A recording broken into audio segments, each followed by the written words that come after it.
J'avais pas compris que ça avait démarré. Bonjour à toutes et à tous et bienvenue dans cette table ronde dédiée aux femmes, au numérique et au nucléaire. On va parler français pour cette table ronde de manière exceptionnelle. Je suis Mélanie Dobros, je suis en charge du marketing et de la communication pour Capgemini en France sur les secteurs industriels. Alors pourquoi on a choisi ce sujet ? Pour quelques chiffres déjà, tout simplement parce que du côté numérique, la filière a des besoins évalués à peu près 80 000 personnes par an depuis plusieurs années, et la filière nucléaire a des besoins annoncés de 100 000 personnes sur les 10 prochaines années, soit à peu près, si on calcule, 10 000 personnes par an.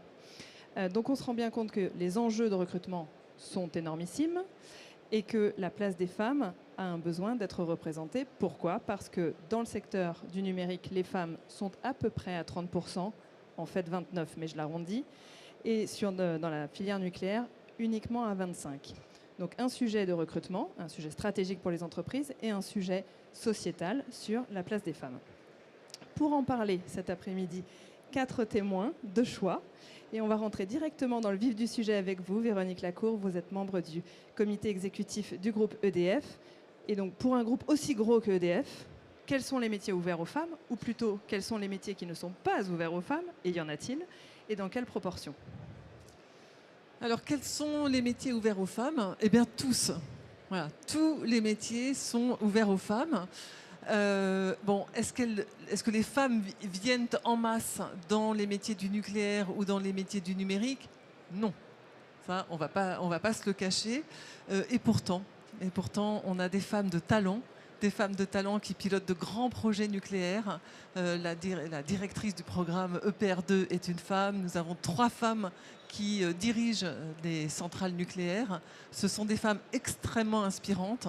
Et voilà, il faut qu'elles inspirent beaucoup d'autres femmes. Vous avez donné les ratios de femmes dans le nucléaire, autour de 25%, dans le numérique autour de 28%. Chez EDF, c'est 24% dans le numérique. Et donc je me suis dit, est-ce qu'on est en train de corriger ça avec les recrutements ? Donc j'ai regardé le taux de féminisation de nos recrutements. Dans le nucléaire, cette année, c'est 21%. Et dans le numérique, c'est 37%. Donc ça va un peu mieux, mais ce n'est pas encore ça. Donc il faut qu'on progresse encore, parce que la diversité, c'est la richesse. On a besoin de cette diversité. Vous avez donné des grands chiffres, 10 000 recrutements dans la filière nucléaire par an. 10 000 recrutements aussi chez EDF, pas que dans le nucléaire, mais beaucoup de recrutements, notamment dans tous les métiers et également dans le numérique, avec tous les niveaux de diplôme. Et donc, on a besoin des femmes dans ces recrutements. Donc, j'encourage toutes les femmes à venir travailler dans l'industrie, en général, dans l'énergie et dans le nucléaire en particulier, parce que faire le choix du nucléaire, c'est faire le choix de la transition énergétique. On vient travailler pour lutter contre le réchauffement climatique. Et bien sûr, j'encourage les femmes à venir dans le numérique, où il y a beaucoup d'emplois qui sont très variés. Et si, avec ces niveaux de recrutement-là, les femmes ne viennent pas, nous sommes aujourd'hui en train de créer l'inégalité de demain. Voilà, donc il faut se mobiliser. Merci beaucoup Véronique. Alors justement Rémi, le recrutement c'est un sujet dont on avait parlé dans les calls de préparation et justement les volumes de recrutement chez ServiceNow sont assez astronomiques. Vous avez un chiffre à partager et donc dans ce chiffre, quelle est la part des femmes ? Alors en effet, bonjour à toutes et à tous. Ravi d'être là d'abord pour représenter la diversité. Donc voilà, je pense qu'il y aura peut-être des questions-réponses, ça m'intéresse de les adresser. Donc en effet, nous, dans le secteur de la tech, on a un environnement un petit peu différent. Donc là, je vais donner des chiffres spécifiques à ServiceNow. ServiceNow, c'est une société d'environ 28 000 personnes aujourd'hui dans le monde. Donc on n'a plus de caméra, mais on a toujours le son, c'est le plus important. On reçoit 1 million de CV par an chez ServiceNow. Donc 26 000 collaborateurs ou 28 000 maintenant, 1 million de CV reçus. On a un enjeu quand même de diversité parce qu'aujourd'hui, en fonction des pays, on est entre 30 et 40% de représentation féminine. Et si je reviens un petit peu plus précisément sur l'Europe, il y a quand même un paradoxe. On a aujourd'hui la majorité du COMEX de ServiceNow Europe qui est représentée par des dirigeantes féminines, donc des dirigeantes. Voilà. on a un enjeu au niveau du middle management. Donc toute la discussion que l'on a au niveau de la société, mais que l'on partage également avec toutes les sociétés de la tech en France, c'est comment créer ces trajectoires pour permettre à des collaboratrices qui sont dans des fonctions opérationnelles, sales, pre-sales, d'architecture, de services, etc., d'atteindre ces fonctions de dirigeantes. Et c'est un point important parce que c'est un phénomène que l'on voit vraiment au niveau de la tech. Les dirigeantes, voilà, beaucoup de positionnement féminin. Par contre, maintenant, c'est cette trajectoire qui est importante. Sinon, on va avoir une cassure assez rapidement et on n'aura plus de dirigeantes féminines. Donc, c'est vraiment une grosse priorité pour tout le secteur de la tech. Ça rejoint le propos sur l'inégalité. Exactement. Alors justement, Emmanuel Galichet, vous êtes maître de conférence. Et le sujet des femmes, c'est un sujet qui vous intéresse. Si on parle justement de ces écarts entre les hommes et les femmes, alors peut-être spécifiquement sur le sujet du nucléaire, comment vous l'expliquez ? C'est une très bonne question. Merci déjà de l'invitation. Merci. Bonjour à toutes et à tous. Alors effectivement, comment on peut expliquer ces écarts de choix de parcours en fait? Eh bien évidemment, c'est des stéréotypes, c'est des choses qui sont ancrées dans nous, dans nos têtes depuis des millénaires. Le travail, c'était l'homme, la femme était au foyer. Hein, donc on doit aller au-delà de ces images qui restent encore un peu ancrées. Et on voit qu'en fait, c'est en train de redescendre, si je ne m'abuse. Enfin, je pense, ces chiffres que vous venez de donner me font un peu peur, en particulier sur le nucléaire. Et ça rejoint ce qu'on voit dans les bacs. Dans les baccalauréats, le baccalauréat 2025, 20% seulement des jeunes ont choisi les 2 spécialités qui les mènent à des métiers scientifiques et techniques. Ça veut dire qu'il y a 80% d'une classe d'âge, aujourd'hui en 2025, qui ne choisit pas la science et la technique. C'est absolument astronomique. Et c'est assez nouveau, ça vient de la réforme du bac, ça vient de la réforme qu'on appelle la réforme Blanquet, qui est une réforme où on choisit à 15 ans, en fait, le métier qu'on veut faire demain. Et à 15 ans, on est un adolescent ou une adolescente et les métiers, c'est pas l'intérêt, c'est pas le cœur de notre vie, évidemment. Et donc, on est à un moment dans la vie des adolescents où on leur demande qu'est-ce que vous allez faire et ça marche pas. Donc en fait, il y a un point, moi je vais être très, même avec un petit discours politique, je suis désolée, je vais le faire un peu. Il y a un point où effectivement, il faut aller voir l'éducation nationale, si vous les connaissez, allez-y, et dites-leur qu'il ne faut pas que les jeunes choisissent des spécialités à 15 ans. C'est beaucoup trop jeune. Il faut continuer à avoir une formation généraliste, au moins jusqu'au bac, pour leur permettre de se développer et d'avoir l'ensemble des possibles jusqu'au moins en terminale. Le deuxième aspect, évidemment, c'est l'image de la filière nucléaire. L'image de la tech, elle est belle, elle est bonne aujourd'hui. Les gens, ils trouvent que c'est cool. Il y a TikTok, il y a Insta, voilà, les jeunes, oui. La filière du nucléaire, elle a toujours une image un peu vieillotte, un peu élitiste, avec des... Voilà, la science c'est dur, chez les jeunes filles, chez les jeunes garçons, voilà. Et donc je pense que l'autre point sur lequel il faut absolument qu'on travaille, c'est renouveler l'image de la filière. Il faut montrer que l'énergie nucléaire, elle a accompagné les évolutions de l'industrie, mais surtout elle a accompagné les évolutions de la société. Elle est là depuis le début du XXe siècle. Dès qu'on a découvert la radioactivité, elle nous a accompagnés. Elle nous a accompagnés dans la production d'électricité, mais elle nous a accompagnés aussi dans la médecine nucléaire. Elle nous a accompagnés dans notre défense nationale.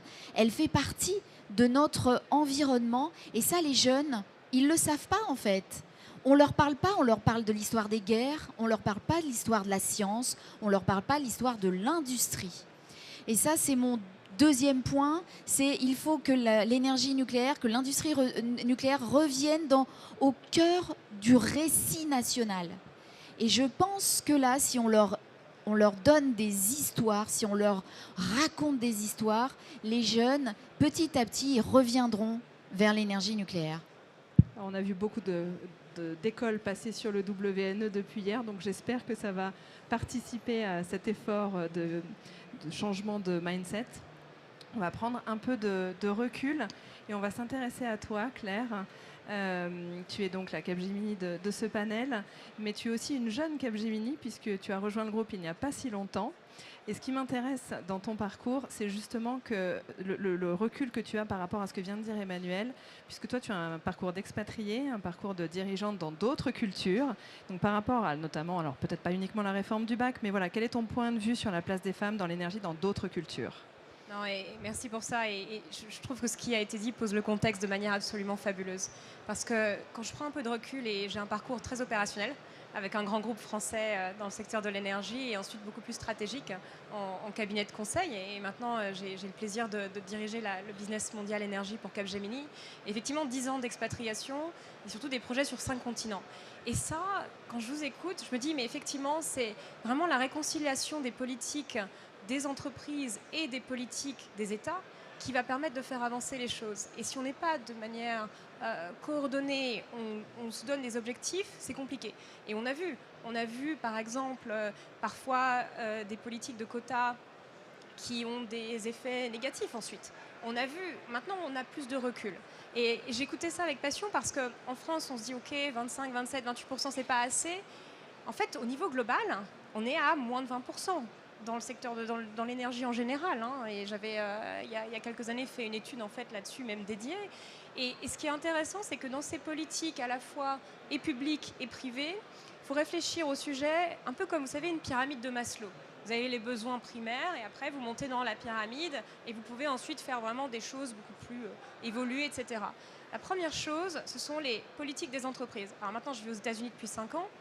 Vous savez, quand vous voyez dans les films les dames qui vont quasiment accoucher sur le lieu de travail, on se dit oh là là, c'est dramatique, ça n'existe pas. Non, non, ça existe. Pourquoi ? Parce qu'aux États-Unis, votre congé maternité ne va pas commencer avant le jour de naissance de votre enfant. Donc ça existe. Donc tout ça pour dire que les politiques, en fait, et je ne suis pas en train de dire que c'est bien ou pas bien, attention, je dis juste que les politiques effectivement des États qui vont permettre de pousser vers une forme d'égalité. Le congé papa, c'est un truc génial. Ça permet aussi de pousser vers une égalité. La maman ne va pas être la seule à rester à la maison. Maintenant, je parle de ça en termes de maternité et autres, mais c'est la même chose pour avec ou sans enfants. L'autre problématique qu'on va avoir maintenant, si je regarde du côté entreprise, c'est le funnel. Vous parliez de trajectoire à l'instant, Ami. En fait, c'est exactement ça. C'est que parfois, on a des politiques d'entreprise qui vont aller directement sur... On va se mettre vraiment à fond sur le recrutement pour changer ça, mais on va perdre au cours de la carrière. Donc quand vous regardez les chiffres, le problème, c'est le milieu de carrière. Parce que le milieu de carrière, exactement comme le disait Véronique, si on ne le gère pas bien, il n'y aura pas de dirigeante demain. Parce que pour former une dirigeante, il faut combien d'années ? Il en faut quelques-unes. Donc c'est vraiment cet alliage des politiques et publiques et des entreprises avec une projection dans le temps qui n'est pas simple. Et puis après, il n'y a pas de, comme on dit aux États-Unis, il n'y a pas silver bullet. C'est-à-dire que c'est aussi très, très appliqué à chaque cas, et c'est ça qui est compliqué. Alors je reviens à vous, Véronique. Maintenant qu'on a fait le constat, alors voilà, c'est dramatique, c'est pas dramatique, chacun jugera. En tout cas, comment on va évoluer un peu dans la discussion, comment on va attirer ces profils. Donc, je sais que chez EDF, vous avez des plans, des programmes d'attractivité depuis toute petite, pour les très jeunes femmes. Est-ce que vous pouvez nous en parler, s'il vous plaît ? Alors oui, je peux vous parler des plans, mais quand on se dit bon, le recrutement, c'est pas là où on change la donne, on peut se dire, alors regardons dans toute la carrière. Chez EDF, il y a un salarié sur 5 change d'emploi chaque année. Donc ça veut dire qu'on a des possibilités à ce moment-là d'accompagner les gens vers des métiers auxquels ils n'avaient peut-être pas pensé au départ en rentrant dans l'entreprise, parce qu'ils les ont découverts au cours de leur carrière. Et ces mobilités internes, elles s'accompagnent dans 10% des cas par une mobilité géographique. Donc on peut aller d'une centrale nucléaire à une autre, d'un site tertiaire à un autre, etc. Et puis un groupe comme EDF, c'est un groupe très vaste, il y a 50 filiales dans le monde. Et donc on a une capacité de bouger, de se former, de se reconvertir. Et ça, c'est quelque chose que les grands groupes en général font très bien. Et EDF en particulier le fait très bien. On a beaucoup d'opportunités de reconversion, etc. Et ce que nous nous sommes donné comme objectif, c'est un objectif chiffré de féminisation des CODIR. Et nous nous sommes dit, à 2030, on doit avoir féminisé de 36 à 40% nos comités de direction. Bah ça c'est un objectif qui est parfois embêtant. Avec nos équipes, on en parle, parce que dans un comité de direction, il y a les fameux dirigeants. Si on ne les a pas identifiés pendant toute leur carrière, on a du mal à les trouver. Et quand moi, on me propose des dirigeants hommes, je dis, est-ce que par hasard, vous ne pouvez pas me mettre une femme dans la liste des candidats pour que j'étudie la possibilité de faire entrer une femme, sachant que ce ratio-là, il compte dans les bonus de mes dirigeants. Donc voilà, c'est quelque chose qui a un vrai impact. Donc on se donne les moyens. Donc ça nous oblige à accroître le vivier des talents féminins. Ça nous oblige à détecter les femmes à potentiel qu'on n'aurait peut-être pas détectées autrement. Donc ça nous oblige à faire beaucoup de choses que nous faisons et qui nous font mettre en lumière beaucoup de femmes de talent qui auraient peut-être moins levé le doigt que d'autres quand on cherche à détecter les potentiels. Par ailleurs, on travaille sur tous les fronts. J'ai échangé tout à l'heure avec Sophie sur Nucléel, qui est une association, une initiative en tout cas, qui a été lancée en mai avec Capgemini, avec les universités, avec des associations, et qui vise à promouvoir la diversité dans les métiers du nucléaire, et donc aller à la rencontre des jeunes femmes, leur expliquer ce que c'est que les métiers du nucléaire. Voilà, on fait des networking, des tables rondes, il y a des interventions, etc. Donc on se mobilise beaucoup pour donner envie, donner confiance et faire venir les femmes dans ces métiers qui sont juste passionnants. Nous avons dans le numérique, nous avons dans le nucléaire des métiers qui sont vraiment passionnants, qui ne sont pas toujours techniques. C'est vrai que les femmes, quand on leur dit c'est des métiers techniques, voilà, rien que le terme, ça ne les amuse pas beaucoup. Donc ces métiers-là ne sont pas tous techniques. Il y a beaucoup de choses à faire dans le numérique, dans le nucléaire, qui n'est pas directement technique. Et voilà, encore une fois, moi j'encourage à venir voir, pousser la porte, venez voir. Puis si ça ne vous plaît pas, vous repartirez, quoi. Mais au moins venez voir. Une politique résolument volontariste. Je pense que c'est quelque chose que vous partagez avec ServiceNow, Rémi. Notamment la partie accompagnement des trajectoires. On y revient, mais c'est un axe fort. Je pense de toute façon qu'il n'y a pas de magie. Donc on connaît les recettes du succès pour aller chercher ses talents et faire en sorte qu'il y ait une évolution sur le long terme. Donc il faut être engagé, il faut être vraiment intentionnel. Donc nous, c'est ce qu'on essaie de faire au niveau de ServiceNow.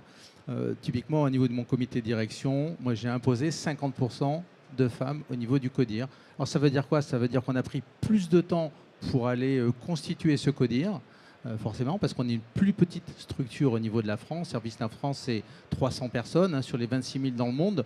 Donc forcément, il y a moins de candidates, moins de potentiel. Mais voilà, il faut être volontariste. La deuxième chose, c'est qu'il faut, et c'est ce qu'on essaie de faire aussi, réfléchir à un scope plus large que notre entreprise.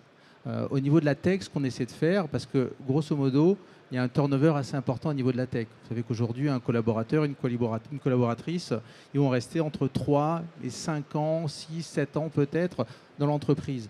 Donc si on essaie de construire cette fameuse trajectoire sur 3-4 ans, ça ne va pas suffire pour créer vraiment ce middle management qui pourra ensuite se projeter à des postes de dirigeants, de dirigeantes. Donc on pense global, c'est-à-dire qu'il faut accepter aussi, quand on travaille sur ces plans de carrière, que peut-être on va contribuer à des talents qui seront à l'extérieur de ServiceNow. Mais ça fait partie aussi de la responsabilité qu'on se donne et on prend le pari. Et d'ailleurs, c'est aussi ce qui est intéressant, c'est que ce sont des initiatives vraiment transverses à la tech, en France en tout cas. Il y a beaucoup de dirigeantes de la tech française, donc de femmes de la tech française. Et donc on réfléchit avec nos pairs chez Microsoft, chez Oracle, chez Salesforce et d'autres, chez Cap et compagnie, pour vraiment créer cette trajectoire, mais au-delà de ServiceNow. Je pense que c'est une condition importante du fait du turnover. Merci beaucoup. Emmanuel, je reviens vers vous. Une des pensées limitantes, je suis une femme, donc je la maîtrise assez bien, c'est le fait d'avoir peur, c'est de ne pas oser. C'est parfois de se dire qu'effectivement, on a un plafond de verre et puis on n'y arrivera pas. Comment on pourrait encourager, de votre point de vue, et peut-être plus spécifiquement sur le segment du nucléaire, les femmes à oser davantage? On l'a entendu de la part de Véronique, dans une entreprise qui pourtant a un gros panel nucléaire, on a des métiers qui ne sont pas forcément techniques, donc ça peut ne pas faire peur ou faire moins peur. Est-ce qu'il y a d'autres leviers à mettre en place? En fait, je pense que oser, c'est aller au-delà de sa peur. Et il faut finalement comprendre que tout le monde, un jour, et au cours de sa vie, on a plein de peurs, tout le temps. Et en fait, on est toujours en train de se dire, oh là là, c'est Wonder Woman, là, elles y arrivent, incroyables, elles font 3 millions d'enfants, elles ont un business, machin, etc. Et on se dit, bah non, on va jamais y arriver, nous on est toutes petites, on se dit non, on se recroqueville sur nos peurs. Et je pense qu'il faut aller au-delà de ça. Et donc, finalement, c'est même philosophique. C'est quelque chose qui dit que si on regarde ce que c'est que oser, aller au-delà de sa peur, on peut le prendre de manière scientifique. Et je vous propose une petite expérience de pensée. En fait, vous savez, vous connaissez, vous avez un théorème, vous pouvez prendre le contraire du théorème. Prenons à chacune de nos peurs, chaque fois qu'on a une peur, on prend le contraire. Moi, je me donne une de mes peurs, j'en ai plein. Tous les matins, je me lève avec 10 millions de peurs. Mais bon, d'ailleurs, la maternité nous apprend cette résilience devant la peur. Parce que oser avoir des enfants, les laisser grandir, les laisser se casser la figure, les ramener vers des directions qu'ils avaient oublié de prendre, etc. Tout ça, c'est oser aussi. Mais on revient sur cette expérience de pensée. Donc, moi, une de mes peurs, ce matin, c'est arrivé, c'est parler en anglais en public. Donc je suis nulle, voilà. Une de mes peurs, c'est je suis nulle en anglais. Alors prenons, et donc je vais être nulle toute ma vie, évidemment je suis nulle, voilà. Donc prenons l'inverse, en fait ce serait de pouvoir parler à une table ronde un jour, demain, en anglais. Et si vous prenez ça en se disant, je prends le contraire, je dois pouvoir parler en anglais, qu'est-ce que je mets en place pour y arriver? Je vais me former. J'ai décidé, ce matin, après ma table ronde en anglais où c'était très très nul, j'ai décidé qu'à partir de demain, je vais reprendre un cours en anglais parce que c'est absolument fondamental. Et donc, je vais aller au-delà de cette peur de se dire, ouais, voilà, je suis trop nulle. Et en fait, il faut qu'on arrive, et les femmes, on est très fortes pour se dire qu'on a peur de tout, quoi. Enfin, et les hommes aussi, finalement. Moi, j'ai des garçons à la maison, ils ont pas mal de peur aussi. Et il faut justement prendre le contre-pied et essayer d'aller trouver en nous cette volonté d'aller au-delà de nos peurs, qui sont normales, qui sont absolument, et qui sont parfois justifiées aussi. Merci beaucoup. Alors je ris parce que Claire avait l'exacte peur opposée tout à l'heure, c'était celle de faire une conférence en français. Puisqu'elle n'a plus l'habitude de parler français. Pardon de dévoiler ce secret, Claire. Claire, justement, en parlant d'oser, un sujet qui nous tient à cœur chez Capgemini, c'est le mentoring, c'est l'accompagnement des femmes avec différents programmes qui sont mis en place. Est-ce que tu peux nous en dire un mot, s'il te plaît? Absolument, et je pense que ça va faire écho à ce que Véronique disait. C'est très important, et vous le faites également, d'être vraiment au quotidien avec des jeunes talents, etc. Soyons très très directs, c'est aussi un avantage concurrentiel. Parce que quand vous pouvez faire connaître une marque et expliquer vos métiers, etc., vous pouvez recruter les meilleurs talents. Et cette diversité de pensée dont on parlait en ouverture est vraiment capitale pour nous. Donc je pense que moi, ce que j'aime dans la politique de Capgemini, c'est vraiment de pouvoir ouvrir justement vers les écoles, d'intégrer aussi des jeunes, surtout en France. Il y a quand même tout un tas de systèmes de contrats d'apprentissage, etc., qui permettent d'avoir des gens à des moments de leur carrière un petit peu jeunes pour pouvoir les aider également. Et pour moi, le mentoring, c'est vraiment ce qui fait la différence. Parce que justement, pour récupérer quelqu'un qui, par exemple, et surtout les femmes, en fait, ce qui est intéressant, c'est quand vous regardez vraiment des données scientifiques qu'on avait interrogées à l'époque, il y a 2 ans, pour le rapport que j'avais coécrit sur l'énergie et les femmes, on avait interrogé 2000 dirigeants. Et en fait, les hommes, c'était factuel en tout cas, lorsqu'ils s'apprêtaient à partir de l'entreprise, ils le disaient, soit pour avoir une augmentation, soit il y avait tout un tas de raisons, bonnes et autres, qui faisaient qu'ils étaient très, comme on dirait en anglais, vocal about it. Ça, je ne sais pas le dire en français. Et en fait, les femmes ne le disaient pas. Et elles donnaient leur démission, elles étaient parties, vous ne pouviez plus les rattraper. Si vous n'avez pas le mentoring, comme on l'a chez Capgemini, avec des gens qui vont prendre de vos nouvelles et qui vont vous demander « mais comment vas-tu ?» mais juste pour demander comment ça va et comprendre. Et c'est là où souvent vous ouvrez tout un tas de choses. Et je rigolais à ce que disait Emmanuel parce qu'il y a un truc culturel quand même. Hein. Parce que vous savez, aux États-Unis, moi, mon fils, tout est great. C'est génial. Même si son dessin ne ressemble pas à un lapin et que c'est moche, il faut dire que c'est great. Donc c'est intéressant parce qu'en fait, il y a aussi quelque chose qui est lié à l'éducation à la française et je suis un pur produit de cette éducation française que j'adore et vénère. Elle est gratuite, elle vous permet de monter dans les étages, etc. C'est super. Et en même temps, il y a quelque chose de culturel dans l'accompagnement et le côté un peu noir ou blanc. C'est bien, c'est pas bien. T'es nul en maths, tu peux pas avoir de carrière. Regardez le nombre de personnes qui aujourd'hui dirigent des grands groupes américains qui ont fait philo. Eh bien, il y en a plus que vous ne le pensez. Regardez aujourd'hui le nombre de dirigeants qui ont fait philo en France. Ça va être compliqué d'en trouver. Mais blague à part, c'est vrai que c'est intéressant parce qu'il y a vraiment ce côté culturel de changer aussi nos mentalités. Et c'est vrai que dans la tech, c'est ça qui est intéressant parce que maintenant, les contours et on bascule des gens partout dans le monde, etc. On est quand même dans un système monde, même si la géopolitique nous rappelle, nous réveille de temps à autre, on est dans un système monde. Et ça, je trouve que c'est une vraie force pour la diversité, justement. Vraie force. Merci beaucoup, Claire. Mesdames, je vais vous laisser le temps de réfléchir à une phrase de conclusion, un mot que vous aimeriez partager avec l'assistance. Et Rémi, je vais vous donner la parole pour terminer, parce qu'on ne peut pas terminer une conférence avec la tech, même dans le nucléaire, sans mentionner l'IA. Là, on a parlé d'intelligence, on a parlé même de bonne intelligence. Mais en ce qui concerne l'intelligence artificielle, est-ce qu'elle va changer les choses? Est-ce qu'elle va avoir un impact sur les données qu'on a partagées aujourd'hui? Alors, en tout cas, et c'est vrai qu'on se doit de parler d'IA parce que ça fait partie de notre quotidien et c'est probablement aussi un outil assez exceptionnel pour changer un petit peu la donne, au plus tôt par rapport à ce monde de la tech qui est historiquement connu. Voilà, on a tous, moi j'ai 4 garçons et une petite fille. Certains sont des geeks, d'autres un petit peu moins. Mais en tout cas, les geeks, c'est plutôt les garçons. Enfin, en tout cas, chez moi. Pourquoi? Parce que le codage, etc., c'est quand même un petit peu brutal et peut-être pas très fun ou en tout cas pas très intéressant pour les populations féminines. C'est comme ça chez moi. L'IA, ce qui est certain, c'est que elle permet aussi à des gens qui ne sont pas des ingénieurs, qui ne sont pas des experts, en tout cas d'avoir cette expérience avec le monde du développement, avec le monde de la tech. Donc nous, on a mené un certain nombre de projets, de pilotes.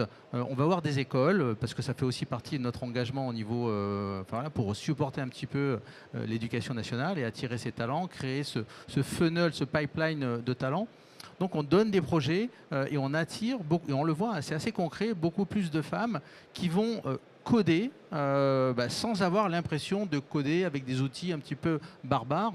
Donc maintenant c'est du codage à la volée, en parlant avec un outil. Et ça ouvre beaucoup plus de portes qu'on ne le pensait. Et ça c'est vraiment un exercice qu'on mène souvent. Et c'est assez incroyable de voir que quand on fait ces événements-là, que ce soit des hackathons ou avec nos partenaires, etc., on a une représentation féminine qui est vraiment supérieure. Mais pourquoi? Parce qu'on a vraiment positionné ça, non pas comme du codage pur, etc., mais vraiment comme un outil avec lequel on va parler et on va développer des applications pour nos processus métiers à nous. Et d'ailleurs, au-delà de la diversité, ça permet aussi d'accélérer des reconversions professionnelles parce qu'on a besoin de plus en plus de talents dans la tech. Le monde de demain sera encore plus tech que le monde d'aujourd'hui. Et donc, on a besoin des femmes, mais on a besoin également de beaucoup de reconversions. Et là encore, l'IA, c'est un outil, alors c'est pas le seul, c'est loin d'être le seul, mais c'est un outil pour faire cette passerelle entre des gens qui n'ont pas été formés au dev ou à la tech, mais qui, grâce à l'IA, pourraient le devenir finalement plus rapidement qu'on ne le pense. Merci beaucoup, Rémi. Merci à tous les quatre. Je vous laisse, mesdames, nous donner en une phrase, peut-être, un mot de conclusion. Qu'est-ce qui doit encourager les femmes à se pencher, soit pour le numérique, soit pour le nucléaire, soit pour le numérique dans le nucléaire? Mais moi, j'ai envie de dire aux jeunes filles, soit vous êtes utilisatrices du numérique, et vous regardez TikTok en prenant votre petit déjeuner le matin, comme ma fille faisait quand je suis partie ce matin, soit vous créez le numérique, vous venez développer et vous venez créer le TikTok de demain. Vous avez toujours le droit de prendre votre petit déjeuner avec le TikTok quand même. Mais voilà, c'est un vrai choix. Soit vous êtes utilisatrice, soit vous voulez créer le numérique de demain. Merci Véronique. Emmanuel? Alors mon message, il va être plus pour la filière que pour les jeunes femmes ou les jeunes hommes. Mon leitmotiv, c'est altérité. Voilà, donc c'est je laisse la porte ouverte à la différence. Alors, on a parlé de l'IA. L'IA sans l'humain, ça va être compliqué. Donc je pense que Véronique vient de l'illustrer. Il faut avoir des rôles modèles. Il faut avoir des gens qui nous donnent envie de le faire. Vous avez une Véronique Lacour au comité exécutif d'EDF. Ça donne envie d'avoir cette vocation-là. Et je pense que chacun, dans cette assistance, on a un rôle à jouer effectivement pour aller, encore une fois, ne serait-ce que de demander comment vas-tu, est-ce que je peux t'aider, et partager nos parcours, partager nos peurs de manière très candide. Ça, je ne sais pas le traduire non plus, ça se dit, je crois, en français. Mais voilà, et soyons rôle modèle, tous ensemble, collectivement. Merci beaucoup à tous pour votre écoute. Ceux qui veulent poser des questions à nos panélistes, vous avez l'opportunité juste derrière. Et puis on va lancer la saison 2 de Nucléel dans quelques minutes justement sur notre stand. Donc merci encore d'y avoir fait mention, Véronique. Merci encore.